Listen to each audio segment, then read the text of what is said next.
Ďakujem pekne, vážené dámy, vážení páni. Asi budete hlavne sa pýtať na ten zásah v rôznych spoločnostiach dnes, ktorý samozrejme bol aj na Leškovej 5 v priestoroch budove, kde sedí aj Fan Rádio. Takže dovolte mi, aby som vám najprv prečítal stanovisko spoločnosti, ktorá prevádzkuje toto rádio. Lebo ja nie som konateľom ani štatutárom, som len konečný užívateľ výkonu. Spoločnosť Radio Group si nie je vedomá žiadneho porušenia zákona. Som pevne presvedčený, že spolupráca Radio Group s OČTK povedie k rýchlemu vyjasneniu situácie.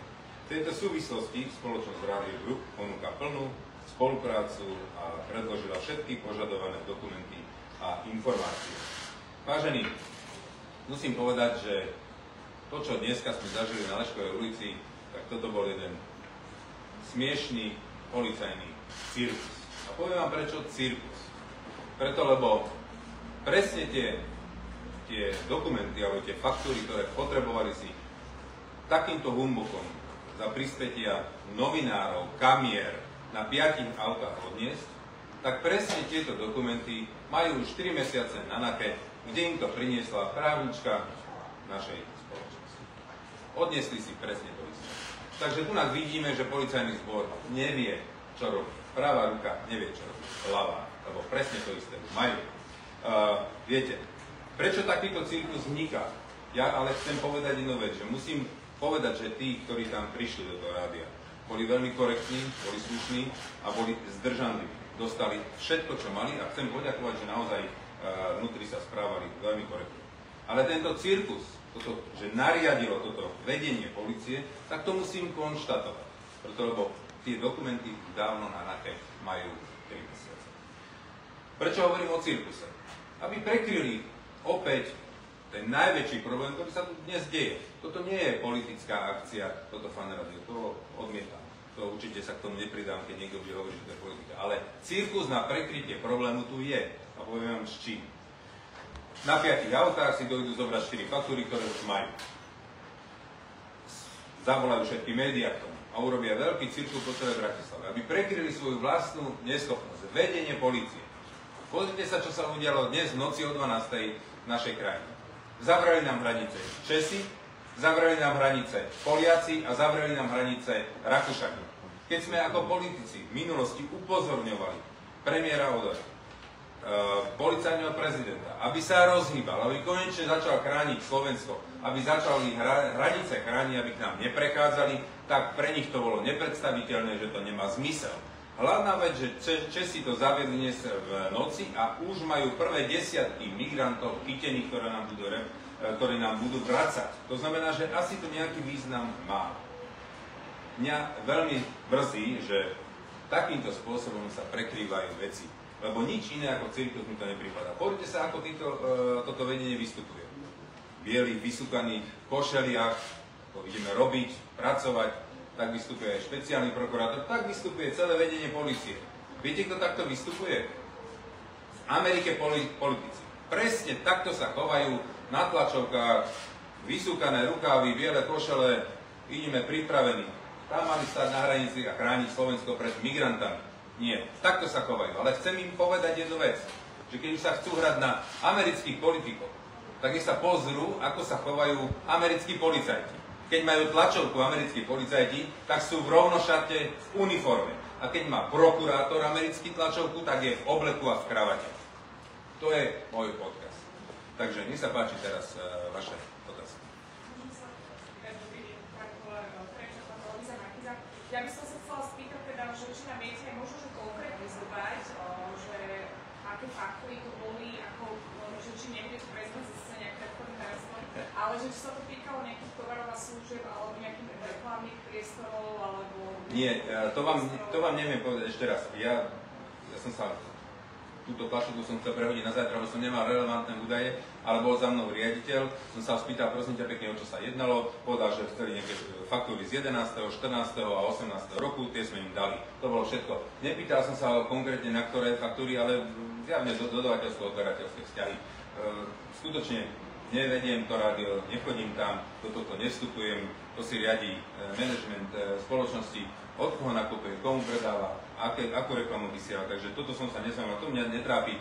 Ešte raz, nebol nikto obvinený, nebol nikto zadržaný, jednalo sa iba o policajný cirkus, ktorý tí chlapci, ktorí tam došli, za to nemohli. Takže ja musím povedať, že to bolo veľmi korektné, ale ten cirkus bol nezmysel, keď si zoberiete, že presne to, čo si na 5 autách za sprievodu televíznych kamier, za toto už majú na NAKE. Pred 3 mesiacmi jedna ekonomka alebo právnička to tam odniesla. Takže je mi to veľmi ľúto, že takýto cirkus tu predvádzajú do poslednej chvíle.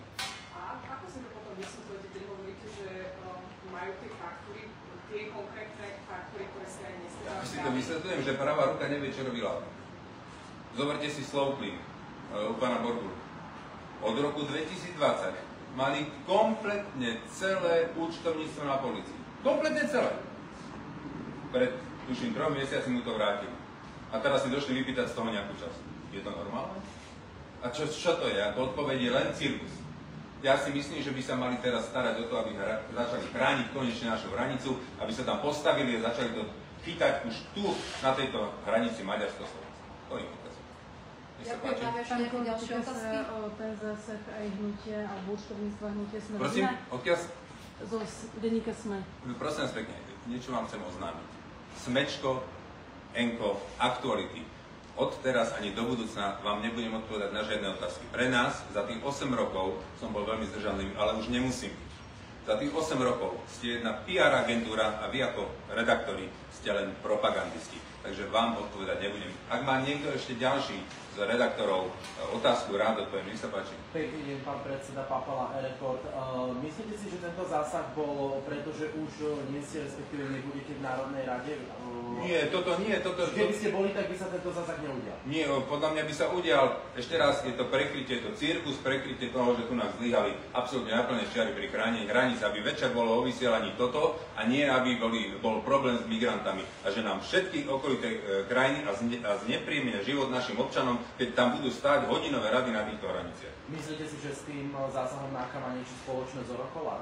Nie, to nebudem komentovať. Ja si myslím, že takú silu nemá, aby on takéto niečo mohol urobiť, ale má nejaké ďalšie videjko, kde spomína, že musí vykazovať nejakú činnosť voči tým Čurilovcom, takže im to slúbil, takže pravdepodobne máme tu aj konečne, čo sa ma všetci pýtali, že či to robí len z nejakej nenávisti voči vám, alebo či to robí pre niekoho, tak v tomto poslednom videu som sa dopočul, že to robí pre nich.